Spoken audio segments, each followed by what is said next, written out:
We are back to start off a huge week in the markets. We got earnings, we got economic data, we got FOMC. We get to hear from our guy Jay Powell. What a week. We'll dive into all of that, what we're looking forward to, how the markets are going today.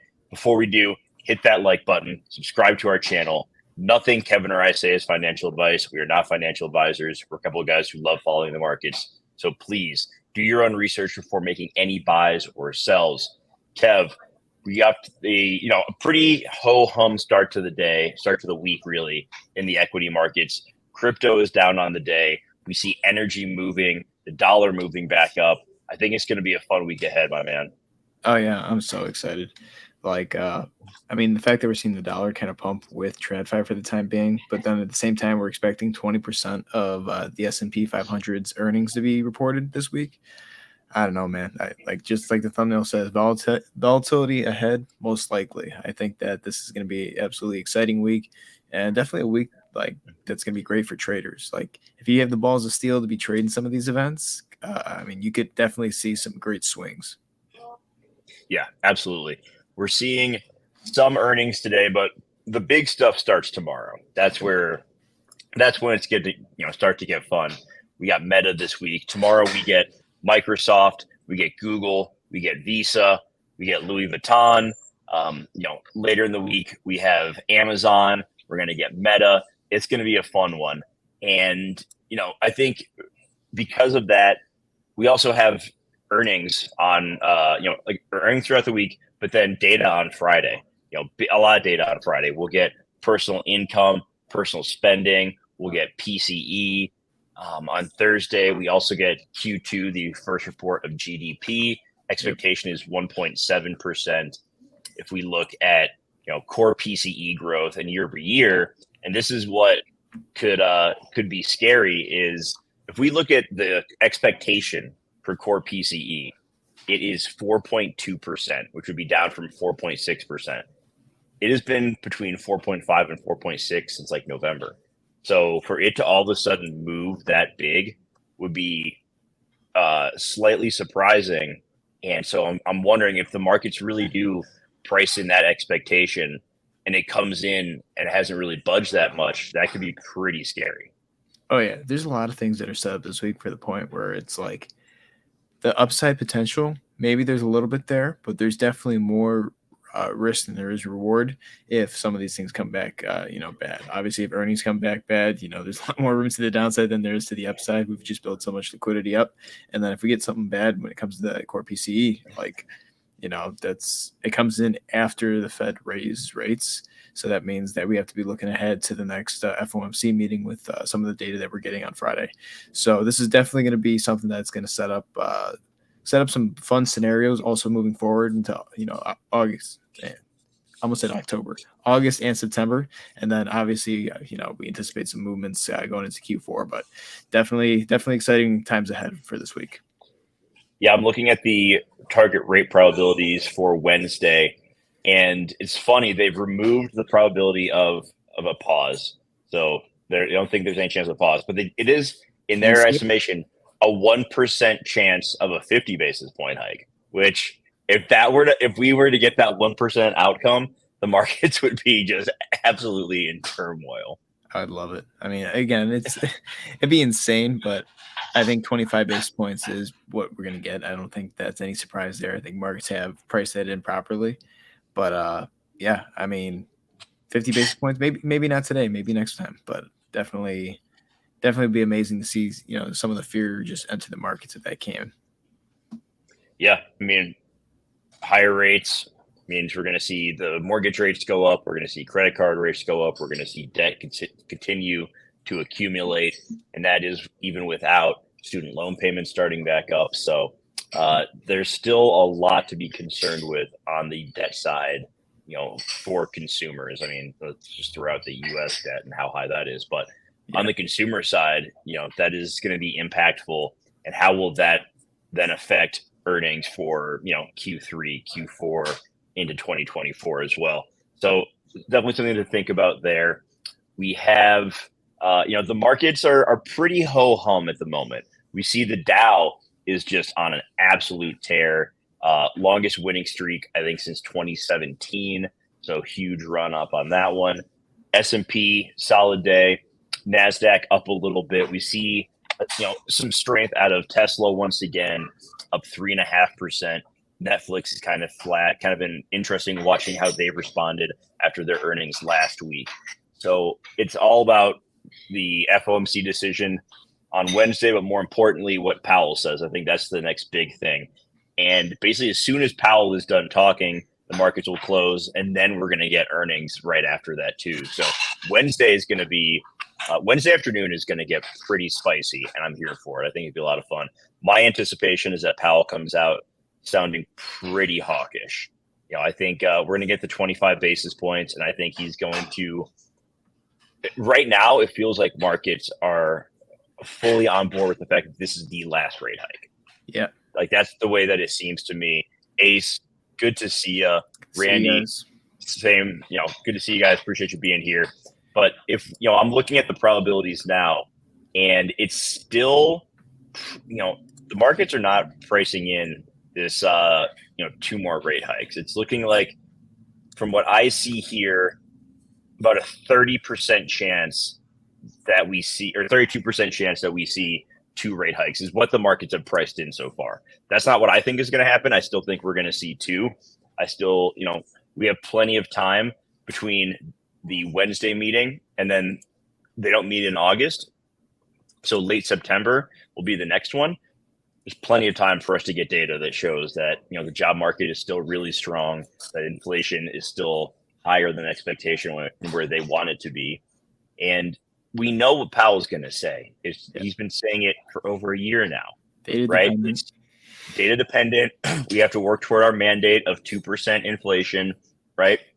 So we know what they want. And I just think he needs to strike that tone of like, job's not done, right? It's like that Kobe Bryant meme. Job's not done, right? Like we're still going. There's still a long way to go. We don't, they'll have that decision before we get that Friday PCE data. We'll get some PCE in August as well. We'll get more CPI readings, all that good stuff. But I don't think they can take their foot off the gas yet. Speaking of gas, energy, got to be careful with that. So I think that might be another thing Powell's got to keep on, in the back of his mind, that energy's been doing pretty well lately. We see, oil and Brent doing pretty good today. It's 3-week high or 3-month highs for U.S. oil futures. So again, something we got to keep in mind. And we're also going into the winter, right? So even if we are going to be seeing only 2 more rate hikes, you got to anticipate that, at some point people are definitely going to be seeing, their gas and not electric, but gas bills definitely going up. But yeah, it's really interesting to see. Wonder if he's keeping an eye on that. I'm keeping an eye on that very closely, but yeah, I don't think the fight with inflation's over. If anything, I think we're honestly going to see a spike. Yeah, and then not just the energy costs for consumers, like directly, but also with producers as well. Right. Like, those shipping costs, those higher costs are going to be, part of it at least pushed down to consumers as well. So is it realistic to think that we've seen the last spike up in inflation when we have rising energy costs, when we're heading into the winter months, when we have, and yes, the Fed takes out food and energy from the core numbers, but we're still going to see it in other areas as well. So we still have this tight housing market. How is that going to play into, the shelter part of inflation? It's just not over yet. It's not over. Not at all. I saw something today. It was like groceries are up 4.7% year over year from June. And it's just convenient that and, oil or, energy are just not considered part of Corpus E. So it's like, well, yeah, looks fucking great, I guess, if you're not counting the shit that actually is important for, consumers and, like you said, manufacturers, production. So it's like, this is stupid. It's a stupid market, and we're just lying to ourselves. Yeah, absolutely. Let's take a look now at some of the charts. Let's do it. We got to pull up the dollar, right? It's fucking dollar's been kicking ass today. We said that, if the dollar consolidated around that one level, around 100, it'd be fine. We had a bit of a bounce above it, right? We can see right there at the bottom. This has been the dollar for the past few days. I mean, it's great. I'm very happy to see this. It just shows that the parallel channel is still held. This blue line, this 99.663, still held that support. Obviously, we're getting close to the overbought. We'll probably get closer to the overbought towards the middle of this week. Can we stay over there for a little bit? Sure. I would like to see us definitely, obviously, if we come up to this 50 moving average on the daily, if we get rejected from it, maybe hold support around here at 100.845. Really dependent on what the the PCE data comes back on Friday, because the dollar has just been absolutely tanking on all this data lately. And if it's a good number, then I would be shocked the fucking dollar doesn't go down a little bit lower, right? We have to see this hold. I think that if we see something lackluster, maybe it's even, from last time, or if it's just an absolutely hot read, then we could see the dollar absolutely shoot up, right? And if we did get a hot read, I would like to see the dollar shoot up pretty substantially, because that means that we'd have room to retrace down. I think the dollar isn't done. I think that it's still got plenty of room to the upside. And we were talking about this last week. A lot of people that are shorting the dollar probably are going to be in some pain, because almost every metric is completely oversold. Like if we look at the weekly, we're oversold on the weekly. We just entered it. We could go Well, down I don't think more. I don't think we need to even see a hot inflation number. Like I said, expectation is 4.2% year over year. Right. If it comes in, if it comes in at 4.4 or 4.5, that's still not good. So absolutely, it wouldn't surprise me if we saw that move up in the dollar as well. Yeah, and it's the dollar has so much room, and again, we talked about it last time. 24% from the bottom of 2008 to where it peaked in 2009. It's 24%. We had this target up here of 122. That was 5-6 months ago we were talking about that number. We'll see if it ends up getting there, but for the most part right now, if we're just watching this, we're putting in this bull flag. I mean, I don't care what anyone says. We're making lower highs and lower lows. Right now we're on the bottom of that channel. We're on the support on the weekly of the 200 EMA. 50's right here. If we break above that 50 on the weekly and we start closing weeks above it, I mean, it's not out of the question that we're going to start taking out some of those higher levels of these targets. So dollar looks strong to me. We're going to have to keep an eye on Friday. I think that's the most important thing. We could see a little bit of a rally into Friday, and then we could see an overextension maybe if like we said, the data is not as great as we would anticipate for what we're trying to get out of this high inflation level, and also if we're expecting a bull market. So dollar, definitely keep an eye on that. Keep that in the back of your mind. It's very important.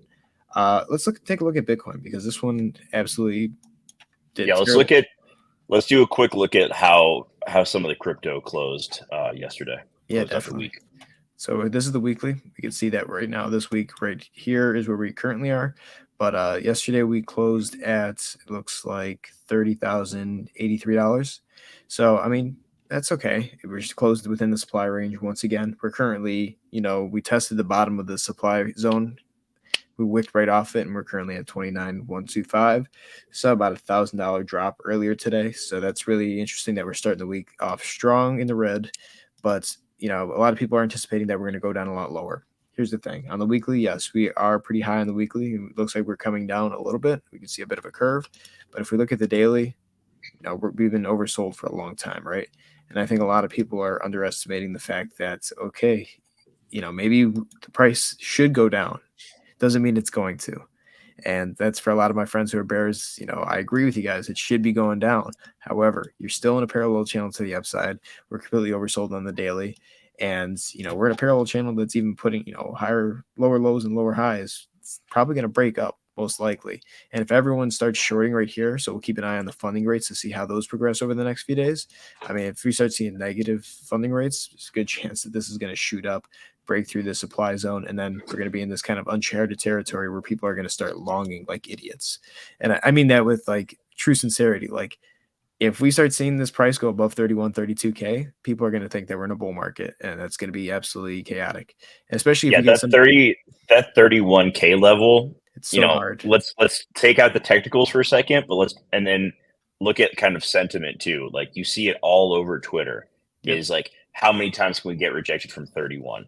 If we see it break through, get to 32, approach 33, the Moon Boys will be back in full force. It is going to be full on euphoria if we make that, a 10% move to the upside, because they're going to be like, this is the time. We're going to 40K and then 50K and then new all-time highs. Like, it is going to be pandemonium on Twitter, because we have been in this range for so damn long. Yeah, I mean it's been a long ass range, and again we've been trading in this uptrend for the longest, right? This is back in November since the bottom of FTX, and we just been trading. We broke down a few times, but then we come back up. I mean, I can even pull this down a little bit more to like right there, and we can see that we've just been finding so much support on this bottom trend line, and this is one big macro bear flag. Like I think this is arguably one of the greatest traps that could have ever been pulled, or maybe disbelief if we're thinking like long-term macro, right? Obviously you can make money if it's shooting up this way. You've had plenty of time to make money in this corrective pattern, but this thing is going to break it sometime, just like we saw, Netflix. I think Netflix is on the verge of breaking down completely. Maybe some still have a little bit more to the upside, but we're running out of time at that point if we're trying to be optimistic. But I do think that, like we said, the psychological level of that 31K, we've been rejected so many times recently. Every time it gets above it, it gets sent right back down. Can't stay above it, close a week within it. So that tells me that if we do get above there, we're going to start seeing all the money start pouring in from retail. And again, the only people that are currently buying right now are retail. We've seen that tons of people have been offloading Bitcoin onto the exchange. And we're talking about like huge supply, like more than $50 million worth of Bitcoin being loaded from wallets onto the exchanges. That's not retail. That is institutions breaking it up and pretty much dollar cost averaging out of the market around this 29 to 31K level. So we have to keep an eye on that. But that CME gap remains right here. That's this yellow box here. I think that if we start breaking above it, that's the target, and you're going to get wicked, and the people are going to start longing to this point, and that's over. I think that'll be 2-3 months down the line. We're going to see that was the absolute top of the market, and hopefully we're on the bottom trend, the downtrend to correct this entire move that we put in since the beginning of November. So that's what I'm seeing with Bitcoin. It's just be cautious, right? Obviously, we have to watch dominance. Dominance, I think, is going to start shooting up pretty soon. We see that USDT dominance has been doing pretty well. If we look at this today, shot up a pretty good amount based off everyone selling off. We were at 7.46. We're above 7.3, which is really good. So that shows that a lot of people are moving into stables, and we just saw altcoins absolutely get decimated. And the good thing about altcoins getting decimated is that XRP also is taking a pretty good leg to the downside, which is opening up some dominance for both Bitcoin and USDT. So looking at this, we went all the way down to 3.19, and let's not forget that that one Thursday where XRP squeezed everything, we were at 4.02%. So that's coming down. Bitcoin looks like it's in a pretty good level for consolidation in terms of dominance. I think that, maybe we get a few more days like this, but I do think that once we reclaim this 52% level up here, I think then we're going to start going for 57. And again, if just for reference where that 57 is coming from, it was, support that we found back here in September of 2020. So I think that that's going to be our next target, and we're just going to start seeing a lot of these altcoins bleed. Maybe Bitcoin goes up and then altcoins bleed, or maybe everything goes down and just people are start piling the Bitcoin because they're afraid. Here's the bad thing about a recession too. Like I know we talk about it often. I think a lot of people think that if we are going to a recession, they expect the dollar to be, not strong. I think it's a lot of people's mindset when it comes to, retail trading. The dollar is probably going to be the strongest and most safest thing. Treasury bills are probably going to be the most safest thing. Not saying that they will be, but most likely that's what we've seen historically when we've gotten into recessions. 2008, everyone left the risk asset markets, and they just dumped everything to Treasury bills and bonds and pretty much cash. I think there's always this panic that we see, and then I don't think we've seen the panic selling just yet. But retail is very very reactive to markets, and it's always based off fear. It's never based off of conviction that the data is going to bring us to a certain price, or this is going to hold up because we've seen historically. I think it's just like, I'm losing my money. Bitcoin's doing pretty well. Maybe we're still in a bull market. Maybe people are just going to move everything over to that asset. It's irrational thinking that comes when times of panic are here. But when I'm looking at Bitcoin, the dominance levels between these three, just keep an eye on them because they're going to definitely switch, and you're going to see some of that dominance shoot over to other assets, and that's pretty much going to tell you where we're going in this market. Okay. Yeah, the bond market is one that I'm not super proficient in, but it has been interesting kind of reading some of these pieces from people. There's always been that belief, right, that when the 2-year and 10-year rate is inverted, so that means that we're moving into a recession. And by that, I mean, when the 2-year yield is higher than the 10-year yield, that's an inverted rate. The 10 years should be higher. that signals a recession is coming. Now we're seeing some people saying that, you know what, in this case, that's not it. It just signals that we're going to see some short-term volatility, but we're still going to get this soft landing.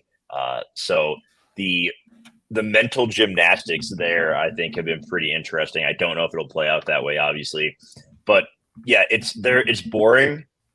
I said on Twitter the other day, if you're a bond trader, that means you like to have sex with your shirt and socks on, because you're probably pretty boring. But at the same time, it's not a bad place to keep money in the short run. Like, yeah, you could be losing out on some upside with equities, but putting some cash into a 6-month treasury that is paying for like 5.5% annually, it's not bad. Like, there are worse things you can do. So I just think it's not a bad idea to have a little bit of allocation towards fixed income investments right now. I don't know what percentage. I'm certainly not doing the Buffett rule of like 40%, or some people have it have it switched and they're doing 60% fixed income, 40% equities. I'm still more on the risk side, but it all depends on your risk tolerance, your time horizon, a lot of different factors. That is a very personal decision to you, and you just got to do what's smart there. So I think it's not a bad time to dip your toes into some bonds if you think that you're going to be able to make a little bit of money in the coming months, and that we're going to hit this bottom and kind of hang out there for a while. Yeah, absolutely. I mean, you just telling me that people are saying, oh no, this time it's different. The yield inversion is different this time. We see a little bit of volatility, but it's not going to be a recession. I think we say that every fucking time we go into a recession. We just don't want to believe it. Like, again, I can't remember what the exact quote is from The Big Short, but it was pretty much just like people don't want. I'll find it. I'll throw it on Twitter. But it was pretty much like people don't want to prepare for something bad to happen, so they just avoid all signs at all costs. And it's like, I think this is what we're pretty much doing all the time in this market. And again, this has been a massive corrective pattern. So we've had these indicators, but a lot of them are lagging, right? So I think, the 2-year and the 10-year yield inversion, it was at one point the most negative it's been.